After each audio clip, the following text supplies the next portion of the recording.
अभी राजस्थान में कांग्रेस की हार को कुछ घंटे ही बीते हैं और पार्टी में जबरदस्त उठापटक का दौर शुरू हो गया है। अशोक गहलोत के करीबी लोकेश शर्मा ने इल्जाम लगाया है कि गहलोत ने आलाकमान की जमकर मुखालफत की, अपनी मर्जी पार्टी पर थोपी, जिसके चलते कांग्रेस को हार का सामना करना पड़ा। क्या है पूरा मामला, रिपोर्ट पे देखिए।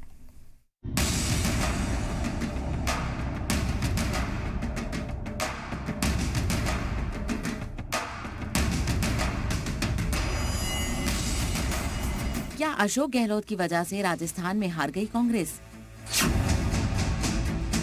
क्या अशोक गहलोत का ओवर कॉन्फिडेंस कांग्रेस को ले डूबा? और क्या राजस्थान में कांग्रेस की करारी हार के जिम्मेदार अशोक गहलोत हैं? ये तमाम दावे किसी और ने नहीं बल्कि राजस्थान के वज़ीर आला अशोक गहलोत के करीबी और ओएसडी लोकेश शर्मा ने किया है।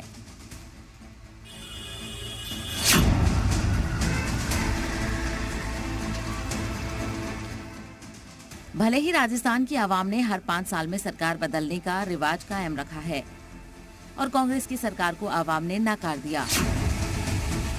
राजस्थान में कांग्रेस को मिली हार को अभी कुछ घंटे भी नहीं बीते थे और पार्टी में खींचतान मच गई। और इस खींचतान की वजह है अशोक गहलोत के ओएसडी लोकेश शर्मा का बयान। ओएसडी लोकेश शर्मा ने इस हार के लिए अशोक गहलोत को जिम्मेदार ठहराया है। OSD Lokesh Sharma social media पर लिखते हैं, जमहूरियत में जनता ही माई बाप है और आवाम का मैंडेट सबसे बड़ा है और काबिल कबूल है। मैं नतीजों से अफसरदा जरूर हूँ लेकिन हैरान नहीं।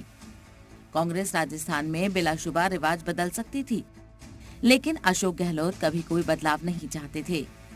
ये कांग्रेस की नहीं बल्कि अशोक गहलोत की शिकस्त है। इसके साथ ही लोकेश शर्मा ने इल्जाम लगाते हुए कहा कि 25 सितंबर का वाकया भी पूरी तरह से मंसूबाबंद था। जब आलाकमान के खिलाफ बगावत करके तौहीन की गई थी, उसी दिन से खेल शुरू हो गया था। इधर अशोक गहलोत ने आवाम के फैसले को कबूल किया। गहलोत ने साफ कहा कि उन्हें उम्मीद थी कि सरकार की स्कीमों को आवाम दोबारा कबूल करेगी, लेकिन ऐसा नहीं हुआ जिसका वो सम्मान करते हैं।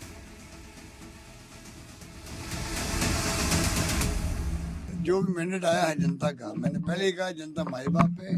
लोकतंत्र में जो भी फैसला आएगा उसको हम विद ह्यूमिलिटी स्वीकार करेंगे और नई सरकार जो बनेगी उसको हमारी शुभकामनाएं हैं। अच्छे काम करके दिखाएं, ये हमारी भावना रहेगी उनके साथ में, पूरा सहयोग रहेगा उनके साथ में।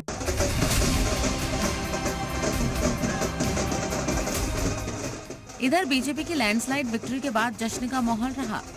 5 साल बाद राजस्थान में सरकार में वापसी से जहां बीजेपी के लीडरान में खुशी की लहर है, तो वहीं लीडरान ने पार्टी की जीत का पूरा क्रेडिट वज़ीर आज़म नरेंद्र मोदी को दिया।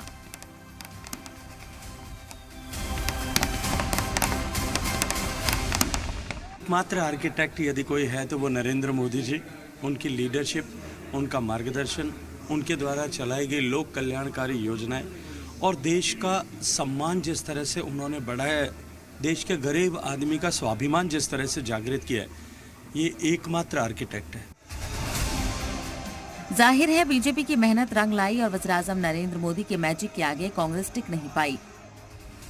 लेकिन अब जिस अंदाज में कांग्रेस के अंदर खुलासों का दौर शुरू हुआ है, उससे तो यही जाहिर हो रहा है कि 2024 में होने वाले लोकसभा चुनाव से पहले अगर कांग्रेस नहीं संभली तो राजस्थान में एक बार फिर से 2019 वाले ही नतीजे आ सकते हैं। ब्यूरो रिपोर्ट, जी मीडिया।